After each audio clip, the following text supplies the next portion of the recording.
Hi, everybody. So, for today's class, we're going to talk a little bit about modernism, lasting from 1700 to about 1980. So, modernism follows the Baroque era. Uh, a lot of people, when they talk about modernism, refer to the 20th century, and that's not wrong. However, at the end of the Baroque era, there is a huge shift in thought, in culture, politics, religion, and art that happens in Europe. And so I'm going to argue that that is the beginning of the modern era. Stylistically, in terms of art, after the Baroque comes the Romantic era. But in general, the Romantic era is the shifting from a more classical approach to a more contemporary or modern approach. So modernism starts in 1700, lasts all the way up until just before our generation in the 1980s.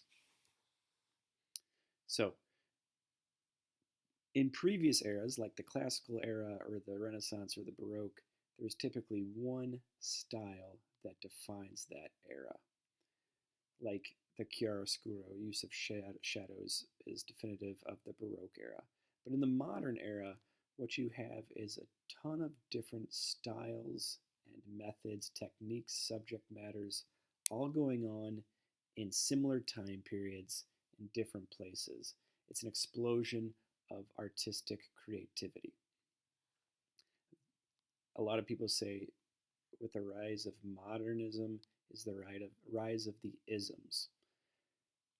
But I have a bunch of different types of isms that are part of the modern era here on the slide. But if you look to the left over here, you will see these four categories I'm setting apart. These are really the four type we're going to look at more in depth than any of these over here. Romanticism, which leads to Impressionism and Realism. And then regionalism, which is happening primarily in the United States. So we're going to look at these more so than we will these eras. So prior to the modern era, you have art that looks like this. On the left, you have a drawing, a figurative drawing by Michelangelo. On the right, a pastoral landscape by John Paul Rubens, an early Baroque painter, late Renaissance. Very realistic, both capturing the ideal worlds as we imagine them as humans. What do we want our natural landscapes to look like? What do we think of when we think of a beautiful human person? We think of these images. So these would have been painted by painters. The painter's job was to recreate the world's beauty as he saw it and capture it on canvas or paper or clay. These would have been considered beautiful by their contemporaries. How do we go from this to something like this, which is totally different? On the left, we have a self-portrait of Egon Schiele, early 20th century painter. On the right, we have a totally abstracted painting, a watercolor. If you would guess when this would be made, you'd be totally surprised. It was made in the early 1800s by J.M.W. Turner. Is a watercolor study of the burning of Parliament. So how do we go from those beautiful pastoral landscapes to works like this? Modernism.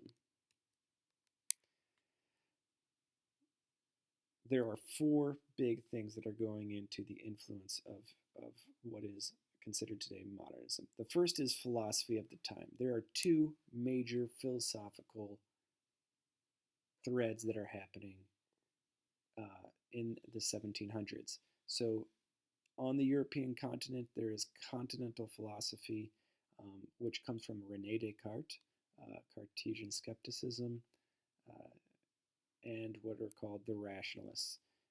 These guys are concerned about big ideals and concepts and perception and how do we know what we know. Along with them, you have Immanuel Kant and the idealists, Germans. You have later following them Karl Marx, Nietzsche, and Marxists, as well as phenomenologists, which are just people that are studying the experiences of being alive. So how do we intuit and understand things like language and relationship. In England, you have a very different style of philosophy called empirical philosophy, or the empiricists, which John Locke and David Hume. They are studying very empirically and logically how do we make an argument. So there's all sorts of different philosophies happening at this time after the Enlightenment. In politics, you are reeling from the fall of the feudal system and the Catholic Church leading European society. This is the aftermath of the Protestant Reformation. You have the rise and then subsequently the fall of kingdoms. Think of France during the time of early modernism with the French Revolution, the rise of Napoleon. In the 19th century, you have the rise of colonialism. And then throughout the 19th and especially the 20th century, you have all sorts of different wars between countries. Most fatally, World Wars I and II. In the economy, you have an influx of wealth with all the rise of different countries. You have a lot of wealth coming from the colonies. You have a ton of different trade with Europe amongst countries, but you also have a ton of global trade that happens with the rise of ships in the 18th and especially 19th centuries. And then you have the emergence of the bourgeoisie, or the middle class, that have some disposable income to invest in the arts. And then lastly, religious influences. So you have the creation and the rise of a bunch of different religious orders and religions post-Reformation. The Jesuits are established just before this time. A lot of other orders start coming into being. With the fall of the power of the church and the rise of other religions, you have the de facto separation of church and state, which is institutionalized in the United States, and then the French Republic. In universities and colleges across Europe, you have a very strong humanist influence. It's humanism. And there is persecutions amongst the faiths within Europe. In one slide, a ton of stuff happened. What was no longer is in Europe. What we had considered traditional and right and good and meaningful, and this will always last and be right, no longer was. Turns out, tradition does in fact graduate. That was funnier in my head. All right, so the classical questions of transcendental ideals. What is true? What is good? What is beautiful? Those questions, which could have been answered, are no longer able to be answered in the modern era with ease. People struggle to answer them all the time, but it's not as clear-cut and easy to answer them as it once was. They repeatedly struggle for clarity and meaning and perfect understanding. Modernism seeks ideals amid existential crisis on philosophical, social, and spiritual levels. So, like in eras past, there is a reverence for and a desire for objective ideals, truth, goodness, and beauty.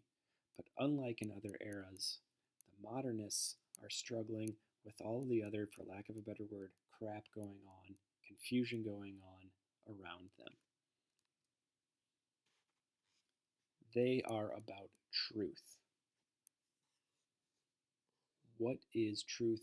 How is it experienced? How is it shared? What is right? There are four main ways in which modernists tried to convey truth in their theories and politics, and for our sake, art and architecture. One was the truth of personal experience.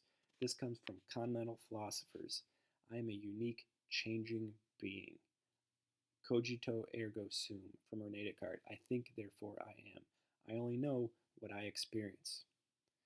The human spirit is the center of our cognition, our understanding, our our it's our doorfront to the world. Without my body, my unique experience, I don't know what's going on.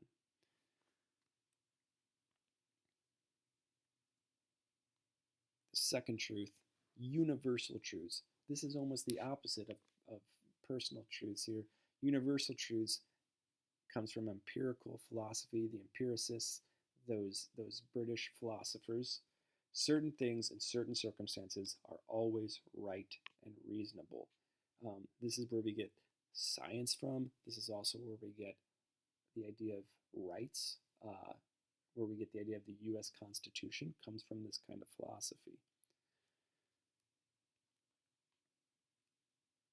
Another great truth that modernists are trying to explore and understand is straight from Isaac Newton, um, cause and effect. For every action, there is an equal and opposite reaction. A lot of modernists, especially modernist artists, try and wrestle with, struggle with, what is the effect of war and persecution and discord and separation do on the human soul? How does it tear us apart? How do we sew ourselves back together? This becomes a huge theme in art and politics and philosophy in the modern era, is dealing with the wounds and the power of evil that humans experience all the time. The last truth, materials. We are material beings living in a material world. Materials themselves convey inherent truths. We don't need, as humans, to manipulate them to make them beautiful and good. They are good and beautiful on their own without our messing with them. From this, you get this idea of abstraction and really formal simplicity. This is very clear in modernist architecture. It's about concrete, metal, glass, stone, rather than intricate, ornate carvings or elaborate fabrics or ornamentation to buildings. That is a quick, very brief, very broad introduction to modernism. If you remember anything, remember that modernists are seeking truth amid discourse, or amid chaos. Truth amid discord. Truth amid the messiness of all of the political, social, and philosophical upheaval that happened in Europe for about 300 years. Thanks for listening, guys. Good luck.